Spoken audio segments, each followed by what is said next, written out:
¿Qué sucedió cuando ella llegó y desestabilizó al CEO millonario? Nadie en el edificio de Collins & Co. lo dijo de forma tan dramática la primera mañana. Lo dijeron como si narraran un accidente encantador.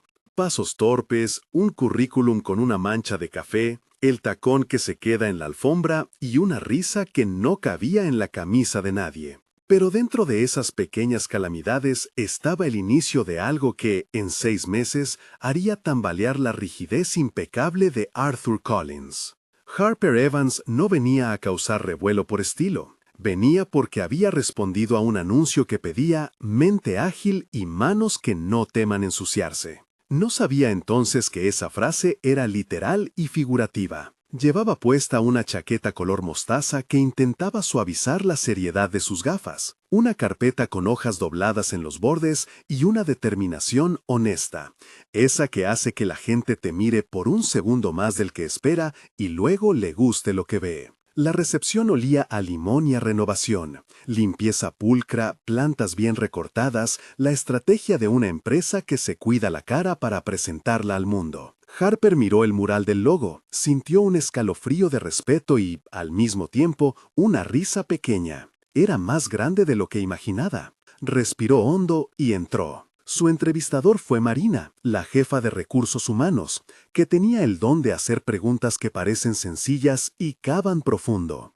Harper tropezó 2 veces al entrar a la sala de juntas, no por nervios, sino porque la alfombra decidió entregarle un tacón. La primera vez que intentó sentarse, terminó inclinándose hacia adelante y derramando un poco de su café, solo un poco, sobre el currículum. La mancha no era dramática, era humana. Marina la miró, sonrió con compasión y ese mismo gesto empezó a desarmar la coraza de la oficina. ¿Estás bien?, preguntó Marina. Perfectamente, contestó Harper con una sinceridad tan directa que casi sonaba como una broma. Es mi nueva técnica para comprobar si los documentos sobreviven al caos matinal. Marina rió. En la sala, las preguntas fueron directas. Experiencias, ideas, ¿por qué una persona con talento como Harper querría un puesto temporal en una empresa tan estructurada? Harper habló de su historial en agencias pequeñas, de campañas hechas con presupuestos que parecían una broma, de un enfoque centrado en la gente. Habló de cómo las buenas ideas nacen cuando alguien en la sala decide decir lo obvio en voz alta. Habló con ejemplos, no con eslogans. Al final, cuando Marina la despidió con «Te llamaremos», Harper se quedó un segundo más y preguntó «¿Y si no me llaman?». Marina la miró con la calma de quien sabe que a veces se consigue algo por insistir justo una vez más. «Entonces vuelve a llamar», dijo. No tuvo que volver a llamar. Volvió a sonar el teléfono en la recepción a las 2 de la tarde. «Harper, ¿puedes venir mañana? Necesitamos a alguien de inmediato». Un contrato temporal para cubrir un mes de tareas administrativas y ayudantía creativa. Un mes fue la medida de la confianza que le dieron, el tiempo en que nadie esperaba que él, el riguroso CEO, notara sus errores. La primera mañana real en la oficina la encontró perdida entre un sistema de archivos que parecía un laberinto diseñado por alguien con un profundo sentido del orden. Todo tenía un nombre y un estante, nada parecía fuera de lugar. Harper no sabía aún que, en esa empresa, el caos no era una falla, era una ofensa. La cultura de Collins & Co. había sido construida por manos que amaban los checklists, los informes impecables y el café servido a horas exactas. En los pasillos se respiraba precisión, el suelo brillaba y el silencio hablaba. Fue en ese silencio donde Harper cometió su segundo acto de humanidad, abrir la puerta de la oficina equivocada y tropezar con un asistente que sostenía una taza demasiado llena. El café iba a volar en cámara lenta, pero Harper, sin pensarlo, puso la mano en un gesto torpe pero eficaz. El líquido terminó en su chaqueta mostaza de nuevo y en su carpeta. El asistente, Marcus, soltó una palabra que no llegó a ser un insulto porque Harper le ofreció una sonrisa rápida y una disculpa verdadera. «No pasa nada», dijo Marcus, «pero vas a ser la persona con más café encima de todas las que he visto aquí». La oficina se habituó rápido a su presencia, una mezcla de curiosidad, ternura y la inevitable fricción que producen los elementos nuevos. Algunos, como Jennifer, se aferraron a su propio escepticismo. Otros, como David, comenzaron a observarla, porque Harper tenía el extraño hábito de apuntar cosas que nadie más reseñaba en los informes. Una línea en una propuesta que no conectaba con el público. Un titular que sonaba demasiado pulcro para ser humano. Ella veía humanos donde el marketing veía segmentos. Arthur Collins lo observó de lejos. Lo hacía como quien mira un experimento, con interés profesional y una distancia que bordea la frialdad. Arthur vivía en una rutina diseñada para convertir incertidumbre en resultados. Se despertaba con la eficiencia de un metrónomo, tomaba el mismo café en la cafetería privada del piso ejecutivo, revisaba las métricas antes de contestar el primer email, y tenía una colección de agendas que hacía parecer antiguos a los calendarios. No era que odiara lo inesperado, era que no lo comprendía. Su mundo funcionaba mejor cuando estaba en control. Esa semana, un problema surgió que nadie había previsto. Un cliente con nombre y peso, Johnson & Associates, amenazó con retirar un contrato clave por un malentendido sobre una cláusula en una propuesta. La palabra cláusula circuló por la oficina con el mismo efecto que un relámpago. Todos se pusieron en alerta. No era que la empresa no supiera manejar contratos, era que la posibilidad de perder a Johnson implicaba una reconfiguración de la confianza pública y del revenue que nadie en la planta baja quería enfrentar. Arthur se preparó para la crisis con la misma metodología que usaba para todo. Reuniones concisas, delegación calculada, revisar cada correo antes de tomar una decisión que no implicara riesgo. Los equipos legales y de cuentas trabajaron en bucle. Mientras tanto, Harper, que llevaba apenas días y había pasado muchas horas leyendo las notas viejas que nadie pensaba releer, encontró algo que los demás no. Una línea en un documento firmado tiempo atrás, doblada y casi ilegible, que ofrecía una forma de reinterpretar la propuesta sin infringir nada. Era un detalle pequeño, casi escondido, pero con la capacidad de cambiar la marcha. No fue un acto de genio heroico, fue la suma de una curiosidad que no se apaga. Harper había leído todo lo que pudo, no porque se lo pidieran, sino porque le gustaba saber de qué hablaban las paredes que ahora la contenían. Leyó el contrato como quien lee una carta, buscando la intención detrás de las palabras. Encontró un pasaje que permitía una renegociación en casos de desalineación de expectativas. Frase vaga que en muchas oficinas es un dolor de cabeza, pero que en manos de Harper se convirtió en una llave. No podía explicar técnicamente por qué funcionaría, solo presentarlo a Marina con la convicción de quien descubre que el caos también tiene puertas. Marina se sorprendió, preguntó cómo lo había encontrado, y Harper respondió con la misma sencillez que derramaba cafeína sobre su ropa. Lo leí, quizá leyeron menos de lo necesario. En la junta con el cliente, con voz más segura de lo que se sentía, Harper expuso la idea de usar esa cláusula para ajustar el scope del contrato y ofrecer alternativas que no implicaran pérdida de valor para Johnson. El equipo contuvo la respiración. Arthur la miró por primera vez directamente, no desde la distancia, sino como quien evalúa a una pieza inesperada que podría encajar en su maquinaria. El resultado no fue instantáneo y brillante al estilo de una película de comedia romántica. Fue un proceso tenso, llamadas, correos con un tono más blando, una tarde de negociación en la que alguien repitió un número hasta que todos estuvieron de acuerdo. Al final, Johnson decidió quedarse, no porque la cláusula los obligara, sino porque la nueva propuesta era honesta y ofrecía seguridad. Los aplausos no fueron estruendosos, más bien fue una sensación de alivio que recorrió las oficinas como una brisa cálida. La firma que salvó el contrato no apareció en las noticias, no era esa clase de gesto épico con tinta en letras grandes, fue un papel con un sello y la inicial de alguien que no siempre firmaba, una rúbrica que parecía haberse hecho sin querer, con la prisa de quien cree que la urgencia es la mejor garantía del orden. La gente lo contó después en el café. Lo que nadie vio venir fue lo que ella firmó por accidente, dijeron algunos, con mayor romantismo del que la escena merecía. Pero detrás de la anécdota, lo que quedó claro fue que Harper había mostrado valor. Lectura atenta, propuestas concretas y una forma de sostener la calma bajo presión. Arthur sentía algo incómodo. No era ira, ni exactamente celos. Era un desorden interno que le costaba nombrar. Había pasado años construyendo un sistema que no toleraba improvisaciones. Ver que una persona nueva, una que había derramado café y entrado con los tacones atorados, podía mover una situación con sensibilidad, lo hacía sentir inútil en una dimensión que su cuenta bancaria no podía compensar: la intuición humana. Se encontró repasando mentalmente la reunión, no por orgullo herido, sino por curiosidad. ¿Cómo había llegado esa persona a entender cuáles eran las necesidades de Johnson en tan poco tiempo? Mientras tanto, los murmullos en el piso se transformaron en una mezcla de admiración y susurros que olían a intriga. Algunos celebraron a Harper, otros empezaron a murmurar sobre riesgos, sobre el equilibrio entre mérito y favores. Rumores suaves, porque en una estructura tan rígida, cualquier cosa que altere el status quo se mira con lupa. Harper notaba la tensión en los pasillos, no por ansiedad, sino porque empezaba a aprender un juego nuevo, el de moverse con honestidad en un terreno sembrado de miradas. Entre pequeñas victorias y tareas diarias, Harper iba armando su lugar. Era buena con lo práctico. Organizaba el calendario de Arthur con una mezcla de precisión y humanidad. Dejaba pequeños post-its con recordatorios que parecían frases motivadoras más que agendas.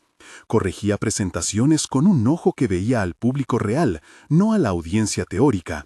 Y sobre todo, se permitía equivocarse en voz alta. Su torpeza era su bandera, la rompía con gracia y pedía disculpas. Esa transparencia empezó a funcionar como un imán. Algunos la detestaban, otros la protegían. No tardó en aparecer la primera fricción directa con Arthur. No en una junta de negocios, sino en un territorio aparentemente insignificante: la máquina de café. Arthur, que prefería su bebida negro y a la hora exacta, encontró un post-it en su taza que decía: «Prueba con un poco de leche para el frío». Era la clase de comentario que en otra vida habría parecido invasivo. Arthur levantó la nota, la leyó y en vez de tirarla la guardó en su agenda. Aquella nota era un gesto sutil, una tentativa de calidez que chocaba con sus mecanismos. Pocos días después, durante una revisión de archivos, Harper dejó caer una carpeta en la mesa ejecutiva.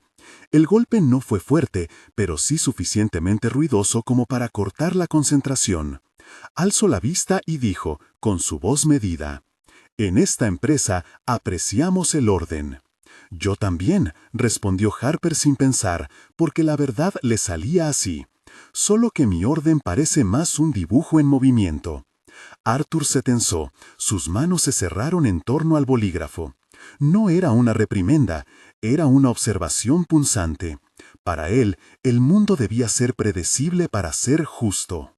La idea del dibujo en movimiento le parecía sospechosa, como si Harper defendiera el desorden con elegancia. Sin embargo, debajo de la irritación había otra cosa: la percepción de que alguien podía cuestionar la eficacia de su método con una frase que, sin ser hostil, sonaba a desafío. La tensión entre ellos no solo tuvo momentos serios, tuvo toques de comedia amarga. Una vez, Harper programó una reunión creativa que cayó justo en el hueco donde Arthur solía revisar informes. Arthur llegó puntual a la sala y la encontró rodeado de post-its coloridos, tazas de té frío y una pizarra con ideas como memes que cuentan la verdad y influencers de barrio. Sus cejas subieron, no tanto por el contenido, sino por el desorden creativo que la pizarra exponía. «Esto parece un sketch», dijo Arthur señalando la pizarra. «¿Y si esto falla?» «Entonces batimos palmas y buscamos otra idea», respondió Harper, sin sarcasmo. «Pero si funciona, nadie se acordará de lo ridículo que sonó al principio». Arthur tuvo una reacción que lo sorprendió. Rió, pero no con ganas. Fue una risa pequeña, contenida, como si apareciera una grieta en la coraza. No se rió por la pizarra, se rió por la audacia de la pizarra. Sería el primer gesto público de curiosidad que mostraría hacia ella. En la empresa comenzaron a circular historias sobre la asistente que no teme las manchas. Marina la defendía cuando alguien preguntaba por qué Harper estaba en tantas reuniones. Jennifer dejaba caer un comentario sarcástico de vez en cuando, pero ya no con la crueldad de antes, sino con una reserva curiosa. David, el del equipo legal, la miraba con un interés profesional que a veces se transformaba en complicidad. Le pasaba documentos con notas al margen que no tenían que ver con el papeleo, sino con observaciones sobre la narrativa del mensaje. Y Harper, en su lugar de aprendizaje, empezó a reparar en cosas que nadie más mencionaba. La pausa de Arthur antes de entrar a una reunión importante, como si necesitara un momento para alinearse. Su gusto por los bolígrafos que escriben suave. Su habilidad para recordar detalles de llamadas que nadie más recordaría. Lo leyó como quien intenta entender un código. Había detrás de ese hombre una historia de precisión, sí, pero también de soledad. Arthur había construido una fortaleza y, sin proponérselo, había dejado fuera la vida que no cabía en la agenda. Esa primera etapa terminó con una pequeña celebración interna. El equipo de Johnson envió un correo de agradecimiento. No era un hurra en mayúsculas, pero era un reconocimiento. En la sala de descanso, Marcus abrió una botella de agua y propuso un brindis simbólico con vasos descartables. Harper se levantó, sintió la mirada de sus nuevos colegas y por un momento pensó en su madre, que la había enseñado a levantar la cabeza cuando la vida la mojaba con café. A la nueva, dijo Marina, con una sonrisa que parecía contener futuro. A la que firma sin saberlo, añadió David con humor seco. No todos los días una cláusula te salva el pellejo.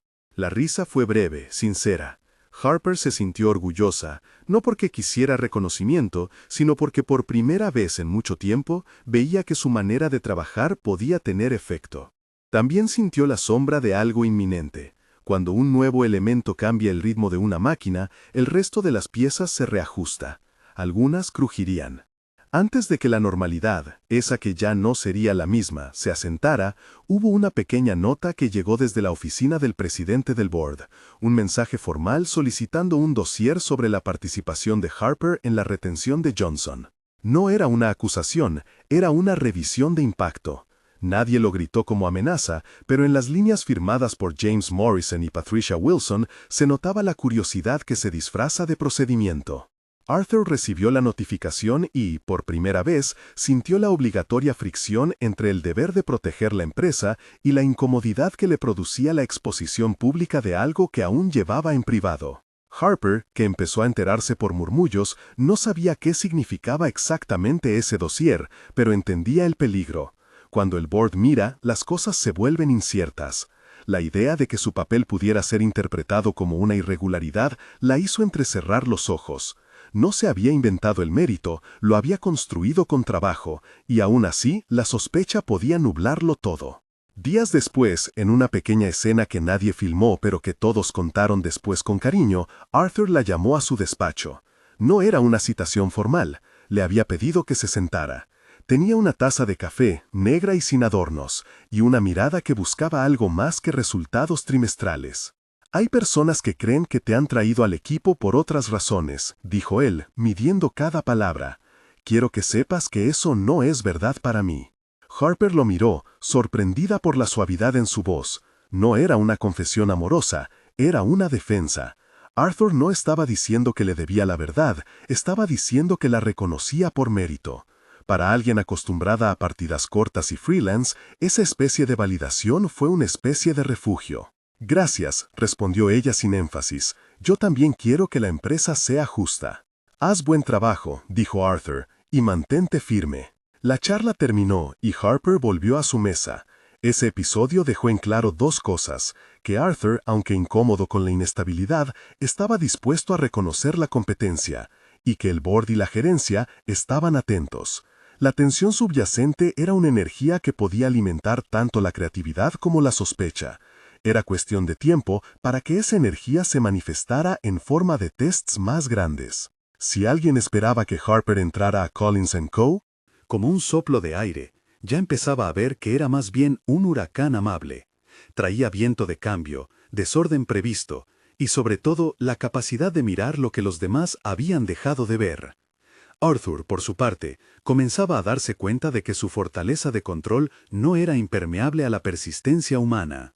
Si quieres seguir acompañando esta historia y ver cómo cada tropiezo se convierte en una decisión que cambia la empresa, suscríbete y no te pierdas lo que viene. Los siguientes días se movieron con la cadencia de alguien que aprende a navegar en aguas que se han vuelto menos previsibles. Harper multiplicó esfuerzos, tomó llamadas fuera de horario, preparó briefs para pitches que aún no existían, y por las noches redactó propuestas que nadie había pedido. Empezó a entender el pulso de la compañía, y con esa comprensión a ofrecer soluciones que tenían el doble valor de ser efectivas y humanas. Un correo de Robert Sterling llegó como una ráfaga, la posibilidad de presentar una idea para Sterling Tech, un cliente que por su dimensión e influencia prometía abrir puertas. Harper preparó un primer borrador, inspirado en la autenticidad, con propuestas que incluían lenguaje directo y contenido con humor, y lo llevó a Marina y a David. Algunos elementos fueron recibidos con escepticismo, otros con vértigo. ¿Memes en una presentación empresarial?, murmuró Jennifer, y Harper sonrió como quien defiende una apuesta que cree justa. La preparación para el pitch tuvo la forma de muchas noches de edición y algunas discusiones acaloradas. Harper proponía usar referencias culturales de bajo perfil, historias reales y la voz de la gente común para conectar con audiencias que estaban saturadas de mensajes perfectos. Algunos en la mesa sentían que aquello podía rebajar la marca, otros veían el potencial, una campaña que sonara humano, no políticamente correcto. Arthur escuchaba, a veces en silencio absoluto como era su costumbre, y otras veces participando en forma concisa. No le gustaban los adornos innecesarios, pero tampoco le asustaba la eficacia. En una reunión clave, después de que Harper expusiera un concepto que mezclaba humor y verdad, Robert Sterling, quien vino a la oficina en busca de talento creativo, sonrió con la clase de gesto que abre chequeras, no por capricho, sino por convicción. Dijo algo simple: «Esto suena auténtico». Fue una frase pequeña que resonó como un gran sí. La promesa de Sterling no era solo un cliente satisfecho, era la posibilidad de legitimación externa. Si la campaña funcionaba, la voz de Harper dejaría de ser una curiosidad para convertirse en un instrumento valioso. Los celos y las dudas empezaron a incubarse por varios pasillos. En la práctica, el ascenso de una nueva idea siempre trae consigo a quienes se sienten desplazados. Era una dinámica que Harper comenzaba a percibir con curiosidad, no con ingenuidad. Un día, tras una larga jornada, Harper recibió un mensaje anónimo en su casilla interna. «Cuidado con quién te acercas». No había firma, no era una amenaza explícita, solo una sombra. Harper, lejos de amedrentarse, lo tomó como un recordatorio de que las estructuras rígidas se movilizan cuando se sienten tocadas. No era momento para bajar la guardia, era momento para demostrar profesionalismo a prueba de rumores. En las noches, antes de dormir, Harper tenía un ritual sencillo. Preparaba una taza de té, revisaba sus notas y escribía una línea que le recordara por qué estaba ahí. Muchas de esas líneas venían de su pasado, la madre que le enseñó a remendar más que a rendirse, un trabajo en una agencia donde aprendió que las ideas no necesitan la aprobación para probarse, y sobre todo, una inclinación por la gente. No era ambición sin fundamento, era una mezcla de ganas y trabajo. Esa base era la que la mantenía firme cuando las sombras del murmullo subían. Arthur, por su parte, no aprendía a ritmo de autopistas. Su progreso era lento, con curvas. En el fondo de su historia había una infancia donde la eficiencia valía más que la espontaneidad, y donde las expectativas familiares lo habían moldeado. Recordaba, a menudo en momentos de silencio, la figura de su madre, Margaret, que celebraba el éxito con el mismo rigor que aplicaba a la disciplina social. Eso explica en parte por qué Arthur vivía en un rectángulo de control. Había sido entrenado para medir el mundo en márgenes. Pero Harold, no, Arthur, también tenía pequeñas constelaciones que nadie más veía. Una vieja colección de fotografías en su despacho, una afición casi secreta por la jardinería minimalista y una incapacidad para escuchar música alta. Esas pequeñas particularidades eran grietas por donde las personas podían entrar si sabían cómo. Harper, sin proponérselo, empezó a verlas. El primer bloque de su convivencia laboral terminó en una mezcla de triunfo y pregunta. Johnson se queda, Sterling mira con interés, Harper se ha ganado la atención del CEO y la curiosidad del board. Murmullos y mensajes anónimos insinúan celos. La oficina ya no es la misma. Hay color en los post-its, risas contenidas y la promesa de que algo mayor podría acontecer. Y sin embargo, lo que nadie esperaba era que un pequeño gesto cotidiano, una firma accidental o una nota en una taza pudiera encender un movimiento que pondría en jaque la idea misma del orden. La preparación para lo que vendría implicaría ideas más grandes, encuentros con personajes poderosos y la inevitable decisión de Arthur: proteger a un talento que había llegado para desestabilizarlo, o dejar que la estructura volviera a su pulcro silencio. Por entonces, la balanza aún se inclinaba entre curiosidad y precaución, y nadie podía predecir cuánto se movería el péndulo cuando el rumor se volviera audible en la sala del board. La balanza estaba en suspenso, y nadie podía adivinar cuánto se movería cuando el rumor tomara peso en la sala del board. Lo que sí era claro era que, en las semanas siguientes, cada decisión se volvería una prueba. Harper ya no era solo la chica del mostaza, se había convertido en un vector de cambio. Y el cambio, en Collins & Co., era contagioso. La presentación para Sterling Tech fue el primer gran examen fuera de las paredes de la empresa. Harper y un pequeño equipo trabajaron en la pieza como si estuvieran armando un rompecabezas con piezas prestadas. Videos caseros de empleados reales, bocetos, un conjunto de memes que ella misma había dibujado en servilletas y una narrativa que hablaba sin artificios. Haría falta valor para llevar eso ante Robert Sterling, un hombre acostumbrado a pitches impecables, respuestas medidas y métricas sin sorpresas. El día del pitch, la sala de conferencias principal estaba más incómoda que de costumbre. Sillas demasiado formales, luces tenues y la sensación colectiva de que algo distinto estaba por ocurrir. Harper subió con una carpeta. Sus manos temblaban un poco, no por miedo al fracaso, sino por miedo a que la autenticidad, su apuesta, sonara fuera de lugar en un ambiente tan pulcro. Arthur la miró antes de que empezara, con esa expresión que en él era rara, una mezcla de evaluación y, por breve instinto, aliento. No dijo nada, solo asintió. Ese gesto, simple, fue ya una forma de apoyo. Harper habló en nombre de la campaña con una mezcla de humildad y certeza que desconcertó a más de uno. Contó historias pequeñas, mostró clips de gente real reaccionando a mensajes conversacionales y explicó por qué lo imperfecto podía sonar más honesto que lo perfecto. Robert Sterling, sentado en la cabecera, escuchó, frunció el ceño y luego dejó escapar una risa sorprendentemente franca. Cuando terminó, se volvió hacia Arthur y dijo: «La dirección creativa de esto es valiente. ¿Quién está detrás?». La respuesta llegó en la forma de una sonrisa tímida por parte de Harper. Robert la miró a los ojos como si buscara la firma de la autenticidad. «Esta es la voz que faltaba», dijo.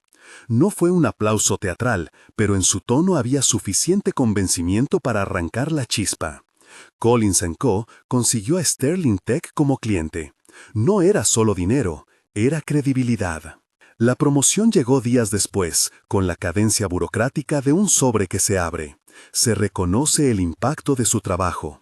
Harper fue ascendida a directora creativa interina con la condición de una revisión a 6 meses.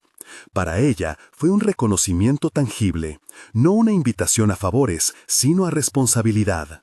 Para muchos en la empresa, sin embargo, fue el detonante de las preguntas disfrazadas de recelo. «¿Tan rápido?», murmuraban algunos.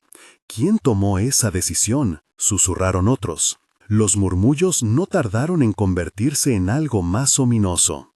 Un blog del sector publicó un artículo insinuante, nada explícito, pero lo suficiente para disparar comentarios en redes y mensajes internos que hablaban de favoritismo y de decisiones emocionales en la alta gerencia. Las oficinas, hasta entonces llenas de post-its coloridos, empezaron a ver miradas más medidas. La cultura de silencio que había sostenido a Collins & Co. se tensó. Hubo una cena clave, organizada por la Junta para suavizar tensiones, un evento social donde las sonrisas formales debían restablecer la calma. Margaret Collins llegó con su fuerza habitual, la porteadora de reputación familiar que sabía cómo inclinar la balanza de opiniones con una frase a tiempo y una copa medida. Cenaron en la sala principal del Plaza, reimaginada para la ocasión. Luces cálidas, música clásica apenas audible y conversaciones que flotaban sobre los callos de la etiqueta. Durante el almuerzo, Margaret miró a Harper con esa mezcla de examen social y cortesía. No le gustaban las sorpresas sin vetos de control, le gustaba que las cosas sigan un orden conocido. Harper, dijo con voz templada, he oído cosas. Debes entender que en nuestra familia valoramos la discreción. Las trayectorias rápidas despiertan atención. Harper, con la paciencia a prueba de interrogaciones que le había costado años de trabajo, respondió con claridad. Señora Collins, no vine a pedir atajos, vine a trabajar. Si mi trabajo ha generado resultados, creo que es justo que se evalúe por eso. La conversación llegó a oídos de Arthur, quien se encontró sosteniendo una copa que de repente le pesaba más por la expectativa familiar que por el vino. Margaret, con esa mezcla de orgullo y escepticismo, dejó caer una frase que, sin intención maligna, fue como un filo. No confundamos encanto con mérito. Fue una punta, no una daga, pero en el ambiente de esa mesa las puntas se vuelven proclamas. Las semanas siguientes trajeron oficios desde la sala del board, solicitudes de documentos, preguntas sobre la cadena de decisiones, pedidos de testimonios. Todo el procedimiento, aunque normal en corporaciones, se percibía como un escrutinio público. En privado, algunos miembros del equipo empezaron a replantear sus propias carreras y a mirar a Harper con esa mezcla de admiración y cautela que se siente cuando alguien rompe un molde. La acumulación de tensión desembocó en una noche de fin de año que nadie olvida. La fiesta corporativa, organizada para cerrar trimestres, fue un escenario perfecto para que lo formal colisionara con lo inesperado. La sala estaba llena, empleados, clientes, miembros del board y, por supuesto, la prensa discreta. Música, luces bajas y un cóctel que parecía intentar borrar el sabor de las semanas tensas. Harper llegó con un vestido simple, no para destacar sino para participar. Trabajó el día entero, experimentó y luego se permitió un par de horas para sí antes de entrar al salón. Allí, entre conversaciones y risas medidas, la atmósfera empezó a soltarse. Algunos bailaron con timidez, otros charlaron con la intención de tejer alianzas. Apareció el rumor. Una foto tomada con un móvil, desenfocada, que captaba a Harper y a Arthur en una conversación cercana. Nada explícito, solo una imagen de dos personas intercambiando palabras. Sin embargo, en el mundo de las especulaciones, una imagen puede ser una novela. El tabloide sectorial soltó el titular con temblores. ¿Relación en la cúpula? La red comenzó a circular la imagen con comentarios que mezclaban malicia y picardía. Arthur, al enterarse, reaccionó de una manera que, en retrospectiva, fue un error. En una reunión pública de la Junta en días siguientes, cuando los rumores ya alimentaban un dossier extraoficial, él evitó confrontar las insinuaciones con la contundencia que la empresa necesitaba. Temía que esa defensa expuesta pudiera parecer parcial. Temía que su propia voz justificara una decisión que tal vez podía ser mal interpretada. Optó por la prudencia institucional en lugar de la defensa clara de quien había trabajado para la organización. Fue, en palabras crudas de los comentaristas, una reserva que sonó a indiferencia. Herida por la frialdad pública y la falta de respaldo claro, Harper tomó una decisión que cortó la tensión de raíz. Renunció. No fue una renuncia dramática con gritos, fue un acto de dignidad que ocurrió en un correo corto y público, con una declaración de que ella no permitiría que su trabajo fuera reducido a rumor. La renuncia explotó como un comentario de última hora en la prensa. La directora creativa se va. Internamente, la empresa se quedó sin su chispa creativa de la noche a la mañana. La salida de Harper fue una punzada para Collins & Co. que nadie esperaba admitir en voz alta. La atmósfera cambió, los post-its bajaron de color, las reuniones tenían menos risas, y las propuestas creativas fueron recortadas por capas de aprobación extra. Los clientes que habían apreciado la frescura de la campaña comenzaron a preguntar por el futuro del enfoque. Los números no cayeron de inmediato, pero la sensación de que algo se había perdido se hizo palpable. No era solo talento, era una forma de mirar. Arthur, al ver cómo se desplomaba el ambiente, sintió en su pecho una fisura que no sabía nombrar.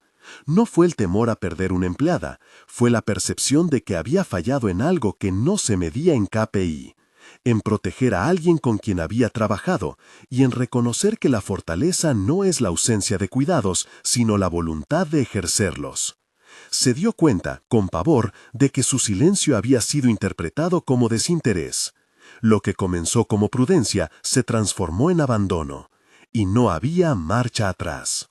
Esa noche, después de la renuncia y del silencio de la junta, Arthur fue a su departamento y revisó cada momento compartido con Harper.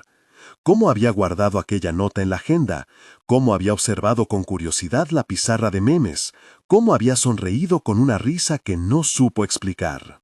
Fue una sucesión de pequeños instantes que, ahora que se veían uno tras otro, formaban una línea de afecto que él no había querido nombrar por miedo a perder su autoridad. El temor lo había vuelto frío. No tardó en actuar. Si la conversación pública y la estructura no podían reparar lo que su silencio había roto, la búsqueda tendría que ser personal. Habló con Marina, con David, con gente que hablaba en su nombre. Nadie sabía con certeza dónde estaría Harper. Fue Marina finalmente quien dijo una palabra que cambió la intención de la búsqueda. Probablemente esté en el refugio. Harper se había mencionado, en ocasiones, su amor por los animales y la manera en que, en sus fines de semana, ayudaba en refugios. Era un dato que parecía menor entre Deadlines y Pitches, pero para quien deseaba encontrarla era una pista vital. Arthur no estaba acostumbrado a la incertidumbre de andar sin agenda. No sabía leer mapas emocionales, solo geográficos. Sin embargo, esa noche cogió su abrigo, dejó su despacho sin más traba que una llave sobre la mesa y condujo hacia el refugio que Harper había mencionado en una charla distraída sobre cerditos rescatados. La noche estaba húmeda, la ciudad enseñaba su rostro más silencioso. El refugio era un lugar pequeño, de barro y risas contenidas, donde voluntarios trabajaban con una mezcla de ternura y resignación. Había perros que olfateaban las manos, gatos que dormían en cajas y un corral con un animal que sobresalía por su terquedad. Bentley, un cerdito que había sido rescatado de una mala racha y que había ganado una fama interna por su capacidad de oler la comida y la bondad. Harper, cuando estaba allí, hablaba con los animales como si cada palabra fuera una cura. Había algo en su voz que calmaba el espacio. Arthur llegó sin aviso. El voluntario de recepción lo miró extrañado, pero al oír el nombre de Harper, indicó una vereda de tierra. El recinto tenía luces tenues y un aroma terroso que contradecía los cientos de teclados que Arthur había tocado en su vida profesional. Se sintió fuera de su hábitat. Avanzó, con pasos que resonaban en plata húmeda, hasta que la vio. Harper, arrodillada, con las manos en el costillar de un perro viejo que cerraba los ojos. Llevaba un jersey con manchas de barro y una sonrisa que no había visto desde su primera semana. Antes de que pudiera armar una frase, Harper levantó la vista. Hubo un momento de reconocimiento que no necesitó palabras.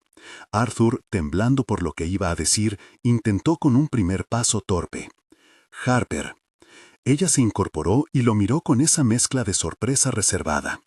Arthur, dijo, con la misma calma que había mostrado frente a crisis corporativas, pero con una frontera clara. No esperaba verte aquí.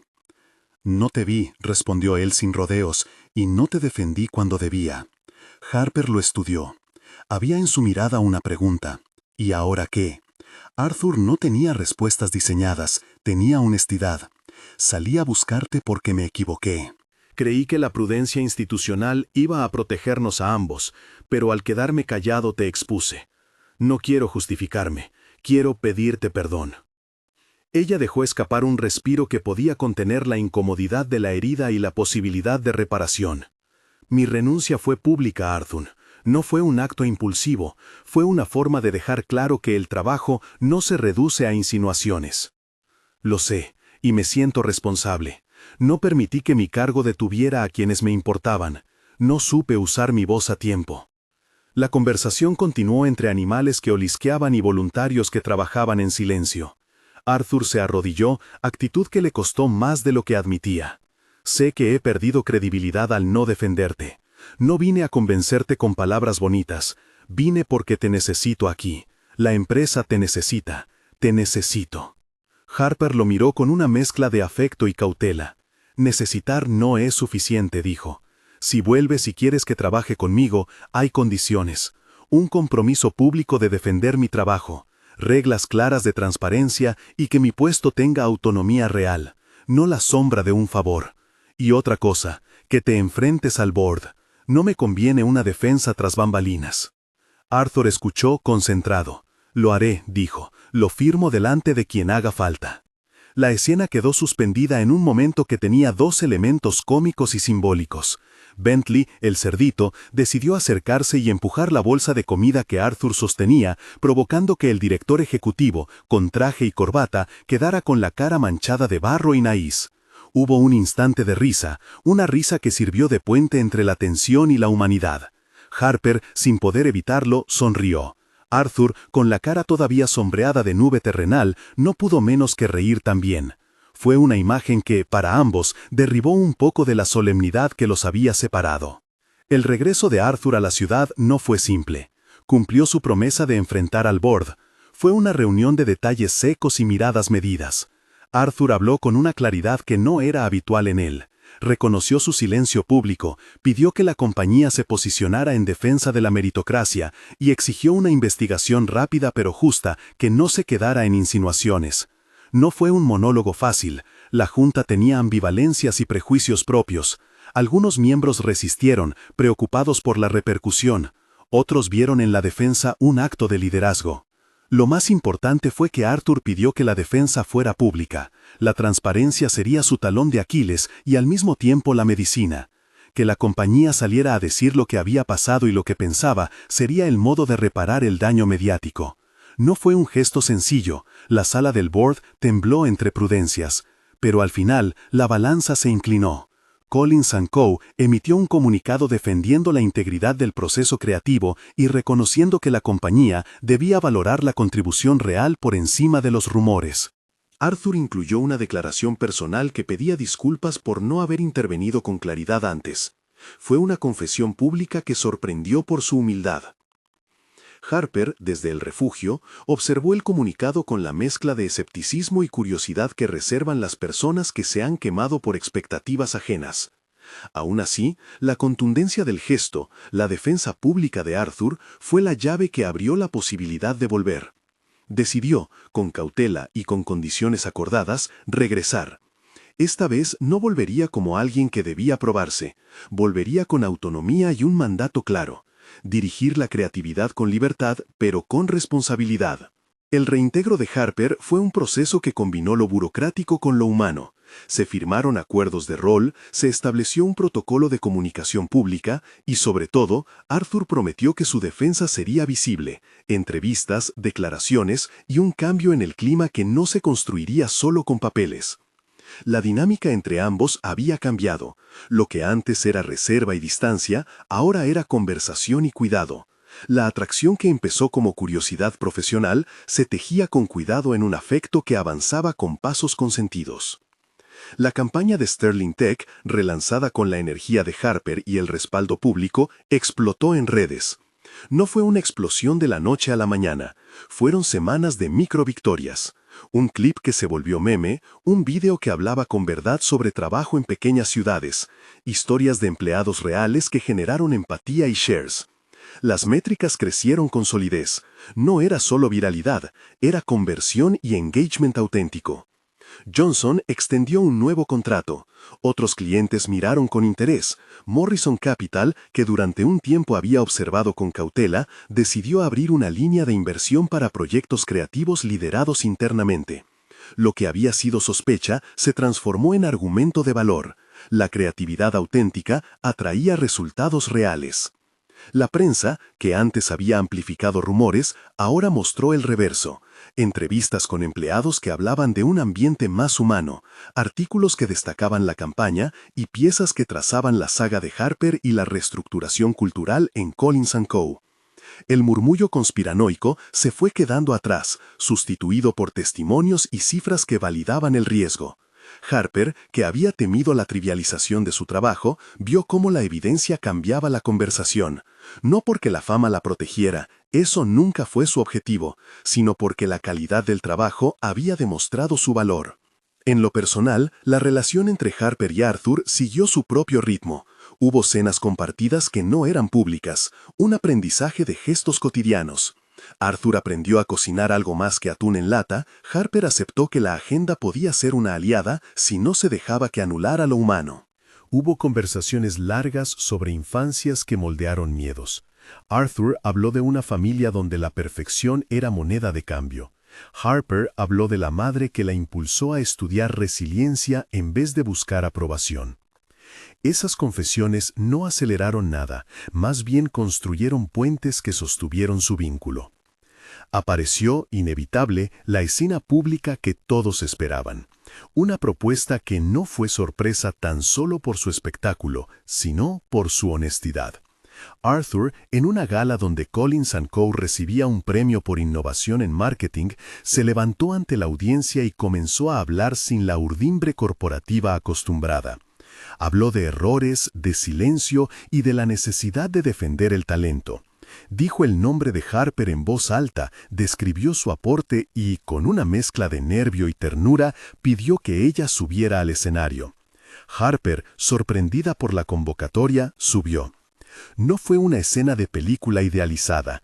Hubo risas nerviosas, aplausos reprimidos y una intimidad que se resguardó en medio del evento. Arthur tomó la mano de Harper y, con voz que tembló por voluntad, dijo: «Si mi vida profesional es una fortaleza, quiero que dentro de ella haya puertas que se abran. Harper, ¿quieres seguir construyendo esto conmigo también fuera de la oficina?» No hubo anillo en ese momento. Hubo una petición de rumbo compartido. Harper, con la mirada clara, aceptó. Fue un compromiso más que un anillo, la promesa de seguir juntos en trabajo y en vida, sin perder la claridad profesional que había guiado su ascenso. La reconciliación pública no borró las heridas, pero las transformó en lecciones visibles.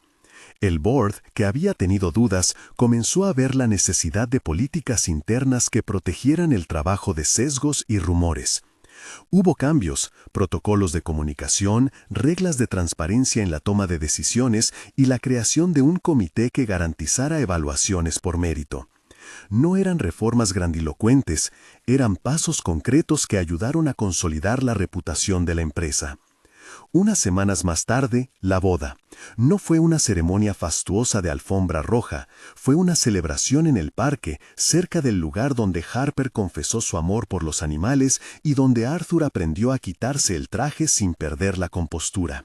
Fue en Central Park, bajo árboles que en primavera estallaban en verde, con amigos, colegas y la familia Collins, incluida Margaret, que ya no miraba con el mismo rigor, pero sí con la edad que suaviza juicios. Bentley, el cerdito, fue invitado oficialmente.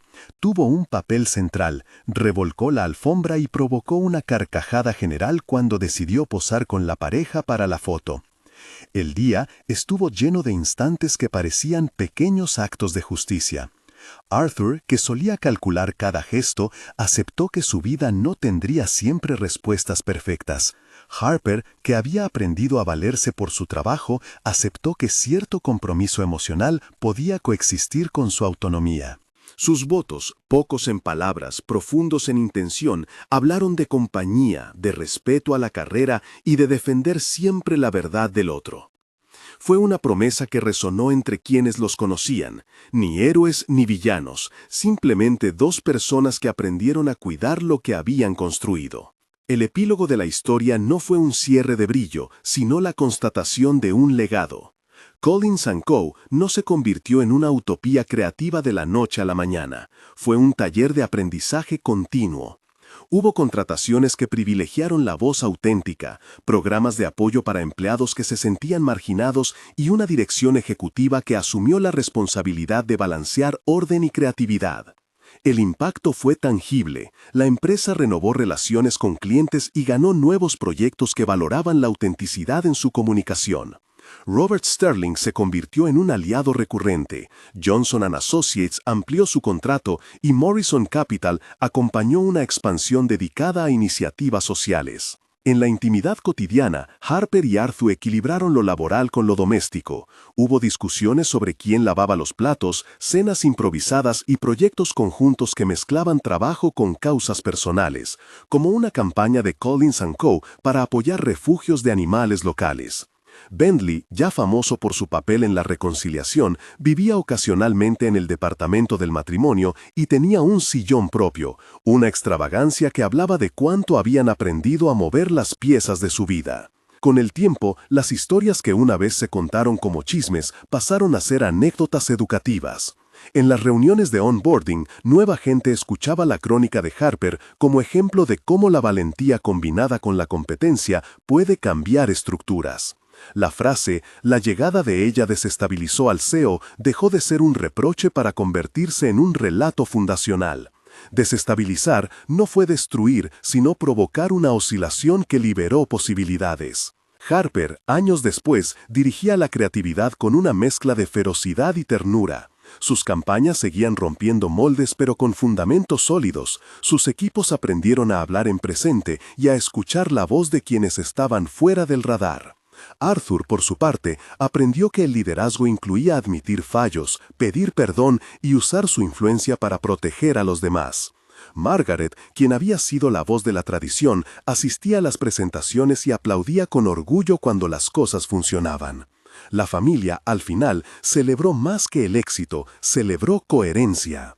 En una ocasión, años después de todo aquello, Harper y Arthur fueron invitados a un panel sobre liderazgo y creatividad. Subieron al escenario y antes de responder a preguntas técnicas, contaron la historia de un cerdito que logró lo que las palabras no hicieron, reunir empatía. La audiencia rió y al mismo tiempo entendió que las anécdotas con barro y risas valían tanto como las métricas. ¿Qué sucedió cuando ella llegó y desestabilizó al CEO millonario? No fue una catástrofe ni un romance relámpago. Ella desordenó un sistema que funcionaba sin preguntas. Dejó en evidencia que la perfección no siempre escucha a la gente y demostró que la autenticidad suma resultados. Él descubrió que su fortaleza podía ser la de quien sostiene, no la de quien controla. Juntos transformaron una empresa y en el camino aprendieron que el amor y el trabajo pueden ser fuerzas convergentes cuando se practican con respeto, transparencia y mérito. Si esta historia te llegó al corazón o te hizo pensar en algún momento de tu carrera, deja un comentario contando cuál fue tu momento favorito y califica la historia con un like. Tu voz también forma parte de la conversación que impulsa cambios.